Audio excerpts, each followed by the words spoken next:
Good morning, good afternoon, good evening, and good night, listeners, wherever you are in the world right now. This is Ramblings of a Hellblazer, and your host, as always, Chris Gordon. Today I bring to you Laurie Goode. Laurie has an extensive career in acting, but today we're going to talk about one of the roles he has done many years ago, in which it has become probably one of the most famous bloopers of all time. Now, Laurie believes this was him, and during the interview he gives his explanations why, and I also will be playing a short clip from the song he has made for himself and released to state his reasons and the facts why as well. So without further ado, I bring to you the Stormtrooper from Star Wars 1977, the original film, A New Hope, the Stormtrooper who banged his head, Laurie Goode.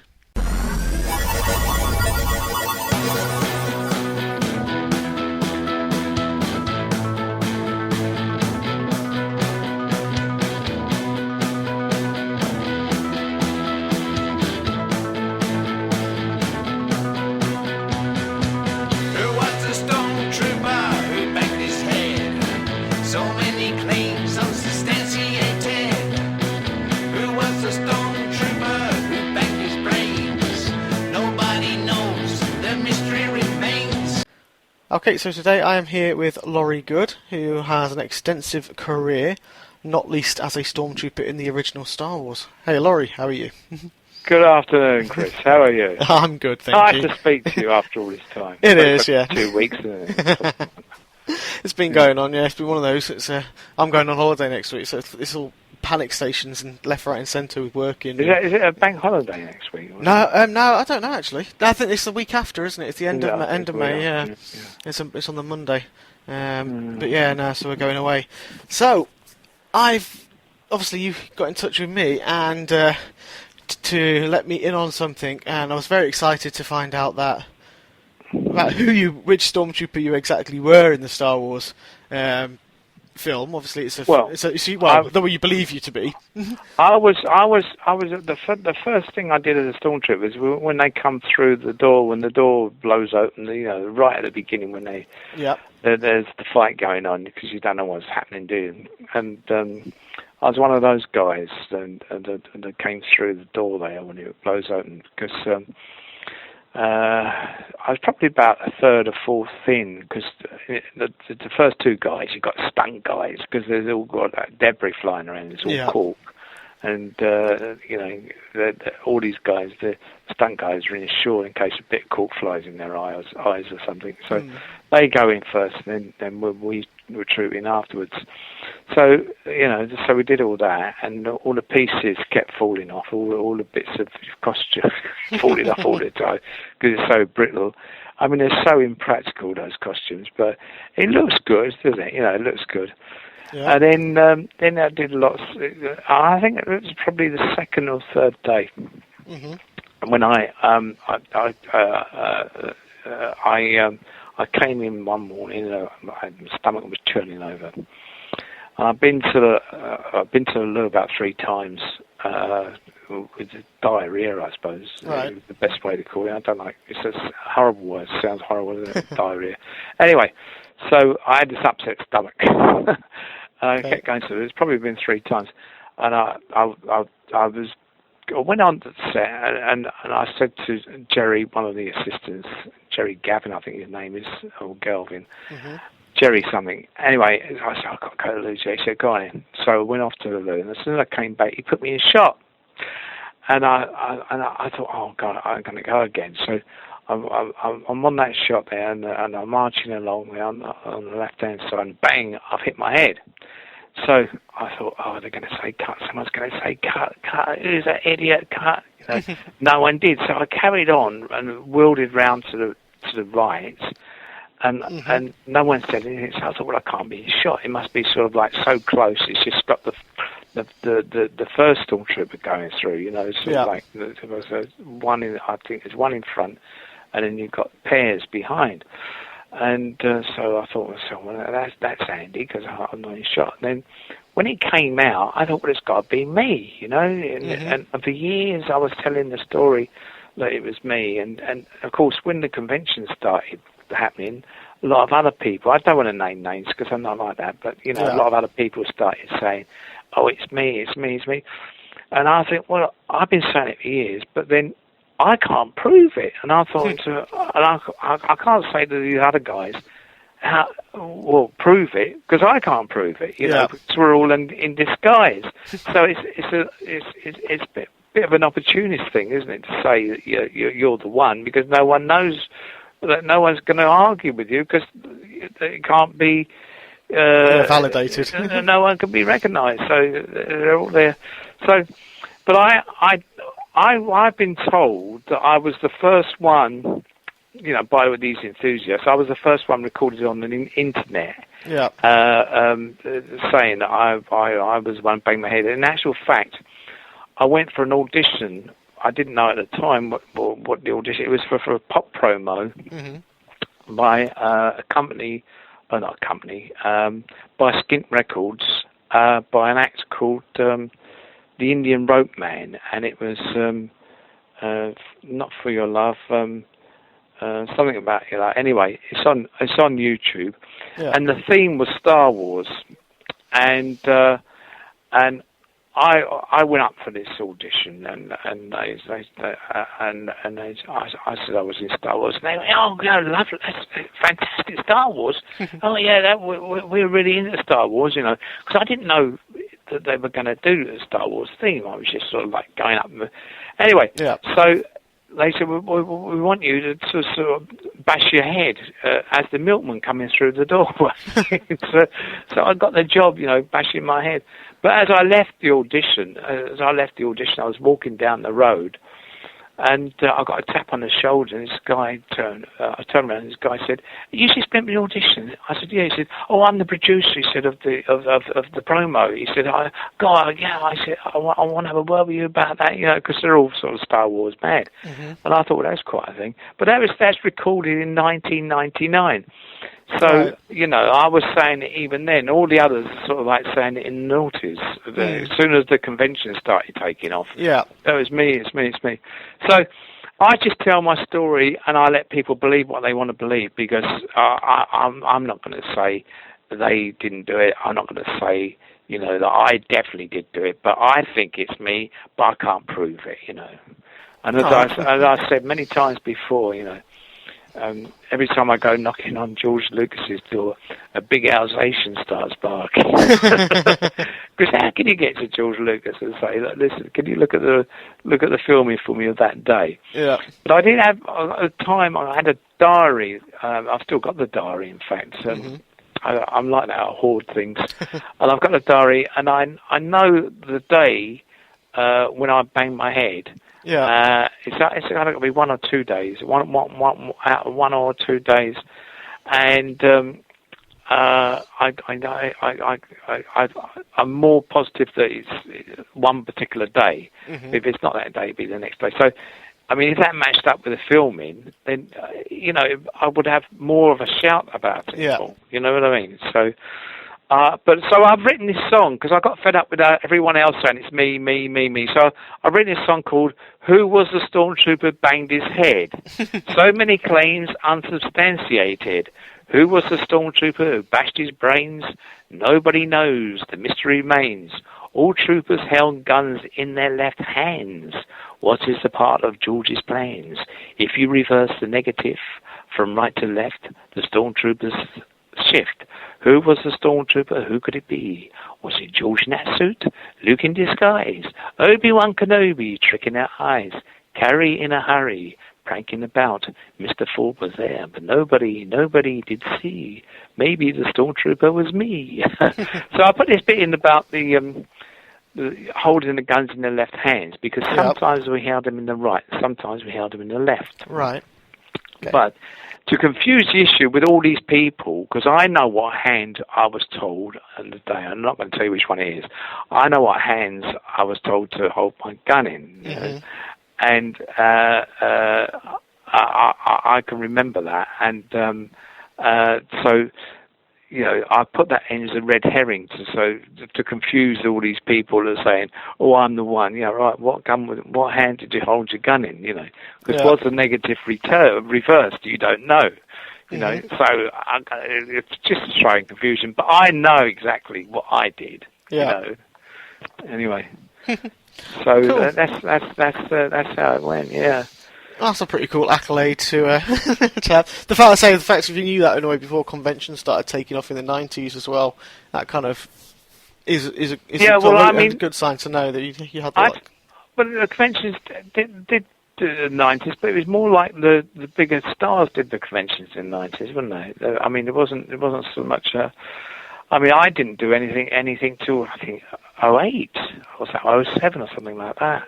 Yeah.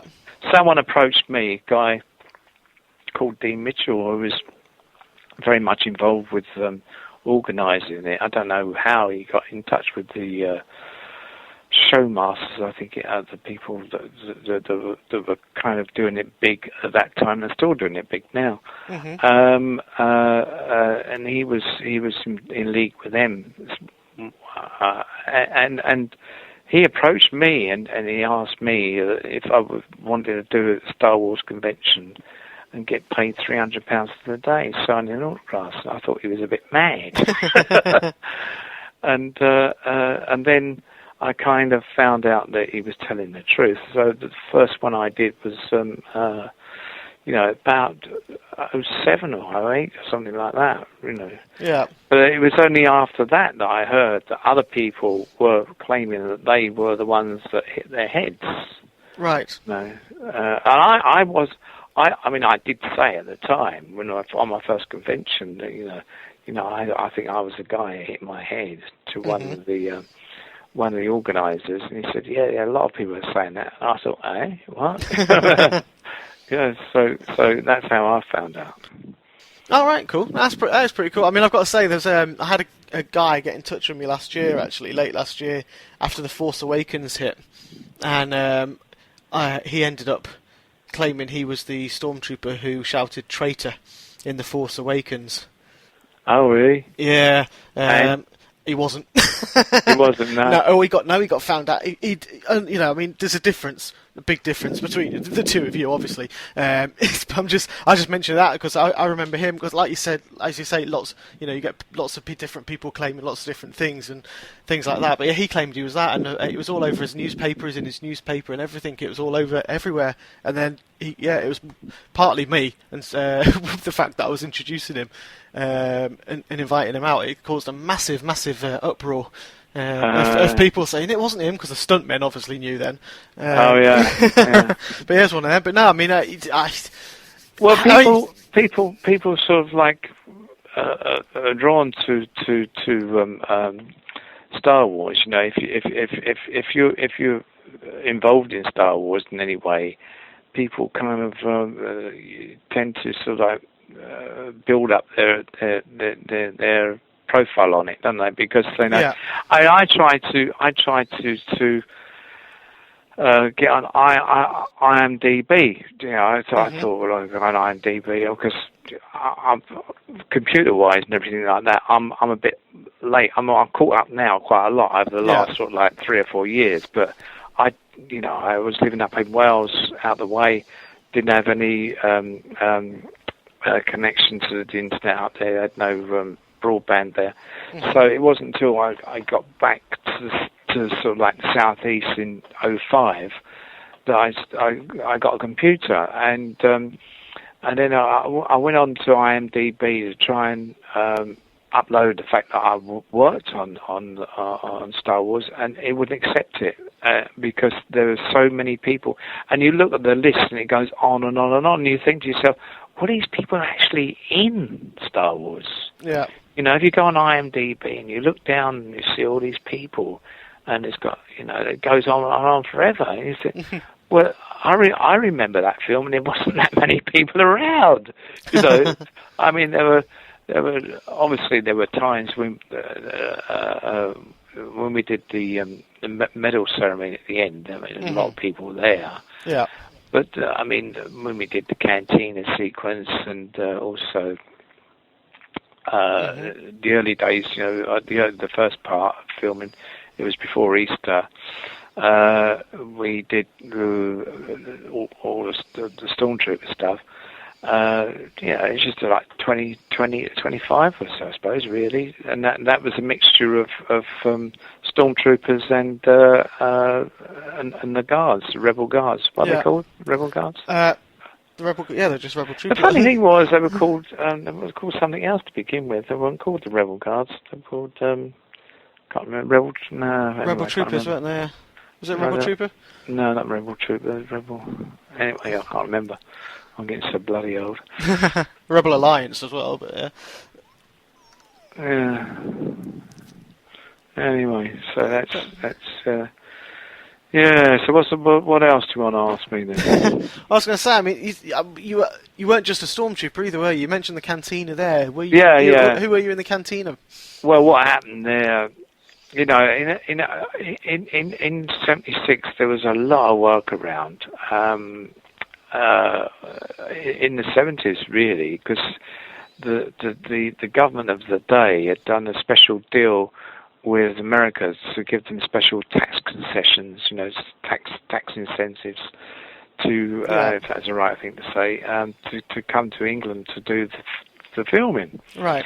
So the people were sort of like, and you had to be in the union as well in those days to do the work. So there was a union, Equity. There's one called Equity, and there's the acting, and there was another one called the FAA, which is called the Film Artists Association, right, which did all the background, So I was a member of both, because I didn't really care about acting or doing extra work. I was just into music and all that. I was playing around in groups and stuff like that. Yeah. So I did that work as an extra income, So, but I was a member of both, and the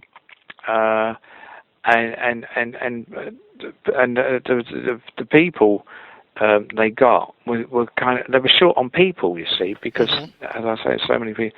So I got Jerry the assistant, said to me, he said, "What are you doing next week?" I said, "Well, nothing really." He said, "Well," he said, you can come back if you can squeeze into this costume," he said, "because go to wardrobe and see if you can get it in." It was fitted for a girl, apparently. Okay. So I'll go along there, and I'm struggling to get in. I've got the top bit on. It doesn't really button up, it doesn't come to meet in the middle. Yeah. And the trousers didn't fit, and I just about got their head on, because women have smaller heads. I just about got the head on. And I thought, I'm not going to get the job. So they said, "Oh, we don't worry about the bottom bit. We just put anything on there. We just make that up. Dark trousers and all that." Yeah. And when you see there's some stills floating about that were taken at the time, and you see I've got a very bulky stomach, because it's all sort of excess material, sort of the shirt and everything, sort of like poking out. So, but you can see by the shoes that it's a guy, because there's bloody great. I've got these whopping great boots on. Yeah. So that's how that came about, and so I did it, and that was bloody hard work, because you put the helmets on, you can breathe, sort of like breathe and see through the mouth. There wasn't any. So, and it was a hot summer as well. So, and with the lights, those old arc lights, you've got different lights now. You've got the lights where it's sort of like environmental friendly lights, but those days you had the big arc lights. You used to send out bloody loads of heat, and the studios used to warm up, and you didn't have sort of like what do you call it? Central heating. Not central heating. What's the word? When you air conditioning, right? Because you make a noise, sort of like the humming of the fans and all that. So it always got hot, and it's quite uncomfortable. But it was, we. And the funny thing is that we never. We always thought it was a low-budget film, because it seems like a strange film. You didn't know where it was going to fit in. Yeah. And and I think it's on the Thursday before we broke for the Easter break. He said, if you're interested, he said, one of the assistants, he said, if you're interested tonight before you go home, if you want to go to stage 10 or 13, 14, wherever it was, he said, there's a present for you, and we'll see you all back here on Tuesday, because we had Monday off, the bank holiday. So we go along to this, a lot of them went home, but, I thought, I'm going to have see what it's all about. And we went in there, and there was the tables of it, like the pasting tables that the decorators had. Had these pasting tables full of Easter eggs and beers. So there were a few of us there, weren't many. And we were sort of drinking away there and eating Easter eggs. And, George was there. I remember George walking around. It's amazing now, because in those days you could just sort of walk up to him and say, "Oh, how's it going, Governor? How's the filming going?" Right? And have a good chat, But now you can't, of course. It's kind of like it's all a different attitude these days. I think Mark was there. I used to meet Mark sometimes in the bar at lunchtime. I was always in the bar at lunchtime because that was my age then. It was my time, if you know what I mean. I was out, any time, have a quick drink and all that. So he would be there occasionally and buy the odd drink and everything. He's a nice guy, Mark. Really easy to get along with. Cool. And Harrison Ford was a bit aloof. He never got into the bar or anything like that. If you did ever see him, he, apart from being on the set, he'd be talking to sort of like suited people in the canteen. So, maybe he's talking about building a log cabin because he was a carpenter, or the next project, I don't know. Yeah. But he wasn't there. And sometimes Carrie Fisher used to pop into the bar, but I mean, it was a nice film to work on. It was easy going. There wasn't any shouting or anything like that. And the costumes were sort of funny because they were falling about all over the place. The bits were coming off of me. Yeah. And people were falling about and everything. And there are some scenes that I see now on YouTube. Sort of like scenes that weren't in the film. I mean, there are these guys that the Stormtroopers went through this hole in the wall, and they started falling about because the floor was all slippery. Right. And I think I was sort of like queuing up to go through as well. Yeah. And we were all laughing at it. It's sort of like something at the back of my memory, because it's such a long time ago. You can't remember exact details, but I remember something funny like that. I was watching through a hole in the wall and seeing these guys sort of stumble about because the floor was all slippery, because it's very difficult to manoeuvre yourself in those costumes. Yeah. I suppose bending down, going through the hole and coming out the other side. They were losing their balance, and there's something on the floor which didn't help them, making them slip about. It was because it went on for a couple of weeks. We were there sort of like good part of the first week and good part of the second week. So it was that was my first. Then I came back again, for the odd couple of days here there. Yeah. But that was sort of like the main bulk of my filming was in the first and second week. Cool. It's funny when you say they were slipping all over the place. My first and at the moment only, although I'm doing something next year in a TV show called Robin Hood. But the first thing I did was Robin Hood. Oh yeah, there's a remake of Robin Hood coming out, and I'm a jailer in that. Are you working on it? Yeah, I'm working in it. I've been cast as the jailer. Oh yeah. Oh, yeah. right. So we've got a nice cast. I'll send links. Who's over to doing Robin Hood then? It's a new twist on the tale. We've got a female Robin. It's going to be a female Robin Hood. Who's that? Do you know? Yeah, name's Jennifer Martin. Okay. Lovely young lady. But we've got a really good, strong cast going. It's still in sort of pre-production at the moment. But I'll send you the links across. It's all on Twitter, so I'll send you the links over so you can have a gander at that. But the first thing where are they doing that then? In New Forest, not New Forest, in Forest of Dean? I think it's going to be all around in Wales and sort of that area in Wales. Yeah, definitely. But it's going to be good fun. But the first, going back about 10 years, must be at 2004, when I used to do World War II reenacting, and I got called in to film a documentary called Hitler of the Andes. I was just a background stand-in trooper, waiting for it, obviously. But Michael Sheard was there, and he was playing Hitler at the time, like he did in Indiana Jones. But obviously, Admiral Ozzel from in the stories he used to tell us of that as well. Sort of it just sparked a little memory then, because he said the same sort of things, I think, in Empire Strikes Back, just similar to your scene where you banged your head. In the beginning where they had all the Stormtroopers coming in following Darth Vader in the Hoth scene in the winter. Yeah. They were originally going to do it the way they had it with you guys in the first film, but apparently everyone kept, because they couldn't see in the snow masks, they kept standing on Vader's cape, and then Vader kept falling flat. I think it was twice, just Vader went flat on his face. Oh yeah. But it's just what you said there about they're coming in and running and slipping the slippery floor. It just made me think of that.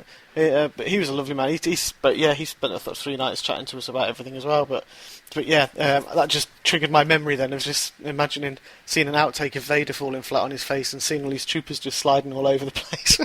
Yeah. It's these things happen, don't they? Yeah. Oh yeah.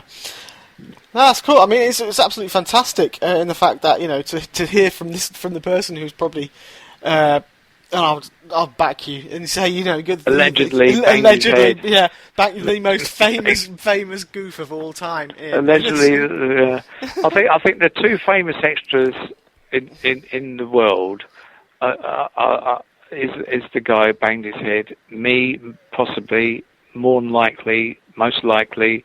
And the copper in Singing in the Rain and Gene Kelly. That's a long time since I've seen that one. Have you seen that? No, a long time ago. I can't remember it. Yeah, well, he sings Singing in the Rain, don't he, Gene Kelly? And and right at the end there's a copper. And I always thought to myself, God, that copper, it's part of a very sort of like famous scene. Probably one of the most famous dancing scenes ever on film. Yeah. And he just stands there and he's watching him. He's watching him singing in the rain and dancing in the rain. Oh, yeah. I didn't realise. I didn't actually realise he was just a. I'll have to watch it now. Watch it on. You must be on YouTube. Yeah. The song, you watch it. Just you Google Singing in the Rain, Gene Kelly, and the clip will come up, and you'll see the copper there watching him. Oh, right, I will do that. That sounds really cool. But yeah, I mean, there's only two more things I want to quickly mention. This is from my personal side of things, because obviously, I mean, the Star Wars is. I'm a Star Wars. I was born in '75, born and bred on Star Wars. There's two comedians. You've been on. Looking at this, you've been on the Kenny Everett Show and the Benny Hill Show. Is that correct? Yeah. Yeah. Did you meet them? Because those two comedians are two of my all-time favourites from when I was younger. Well, Kenny, yeah. I mean, he kind of like he wasn't too. I tried to talk to him, but he wasn't that responsive. He was like I think really when they're filming, they sort of get into focused. They're focused on what they're going to do. The word, yeah. And and I said, I like that sketch Kenny he just did. His wig kept coming off, and he said, oh yeah, bloody wig kept coming off, but he didn't elaborate, Yeah. But I'm the sketch where his bum blows up blows up, gets bigger all the time. Yeah. Doing Rod Stewart. Mm-hmm. Well, if you look in the background, I'm playing bass guitar. Oh, cool! Yeah, I see that there. You bass guitar. All right, I'll Google that one. So yeah, you do. Yeah. Have a look at that one again as well. And I'll point you out. But yeah, no, I mean, he was a comedy legend. Yeah. Yeah, I quite like the filming they did about him about 2 or 3 years ago. That was quite good. Oh, right, okay. It was a bit over the top in the fact that the way that he was sort of joking around and all that, But yeah. He was a very quiet man, really. He didn't mouth about. He just sort of like once the cameras turned over, he went into sort of like. His acting mode, yeah. But yeah, And Benny Hill was the same all the time. Benny Hill was. He would, he kind of had these some of these comedians, they got comedian eyes, don't they? They just sort of like don't care. You look into their eyes, they're not worried about anything they do or say or anything really. I mean, they don't swear or anything like that, but it's just sort of like it's where's the next joke kind of eyes, isn't it? with Benny Hill, and I'll tell you who else had the same kind of eyes. Tommy Cooper as well. Oh yeah. So I knew Tommy Cooper vaguely. Oh, did you? I met him in a pub a couple of times. Yeah. Oh, I met him in a pub a couple of times. I knew a friend of his called Bill Barnett, who's now dead. And I remember we went down the pub in Chiswick. They used to go to this pub in Chiswick called the Woodman, I think it was. Right. And he was in there. We were in there one day, and we were at the next table. It was me, Bill, and a girlfriend of ours called Melita Clark. And we were in there, and Tommy Cooper was on the next table with his wife, and he was saying, where should we have dinner tomorrow? And she said, what are you talking about dinner? We'll have it in there, we'll have it in the dining room. And he said, well, don't you fancy a change? We'll have it in the lounge. No. And they kept going up to the bar. And she said, don't you drink too much, Tommy? He said, no, I'm just going to get a cigar. We had to call Slim Panatella or whatever, and he got a cigar. And he said, and a large whiskey. And he knocked the whiskey back, and he came back, and he sat down, let out his cigar, and he said, and we carried on talking to his wife, Gwen, I think her name was, Gwen, and then he said, I'll go get a match for my cigar. He went up to the bar again, and he said, a box of matches, please, and a large whiskey. And he came the whiskey back. And he kept doing that all the time, sort of like within the hour, and after an hour or so, he was quite pissed, Yeah. But he was very easy to talk to, I was telling him jokes, and he was telling me jokes. Lovely man, really. I mean, he he just loved to drink, but he was easy enough to talk to. I suppose people that like drinks are, ones that like to have a drink are easy to talk to, aren't they? Oh yeah, true. After a few of them, anyway. Oh no, that's awesome. I mean, Tommy Cooper's just like that, Yeah. A brilliant comedian. Don't get many of those types of comedians anymore.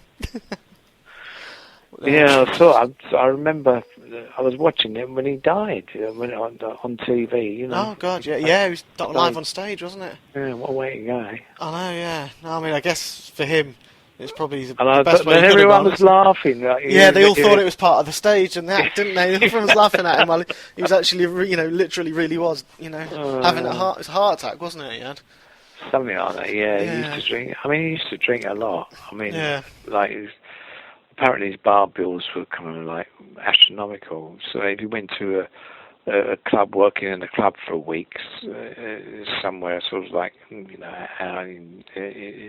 the middle of England somewhere, you'd be in a club, booked for the week and stay in a hotel. But by the end of the week, his bar bill was astronomical.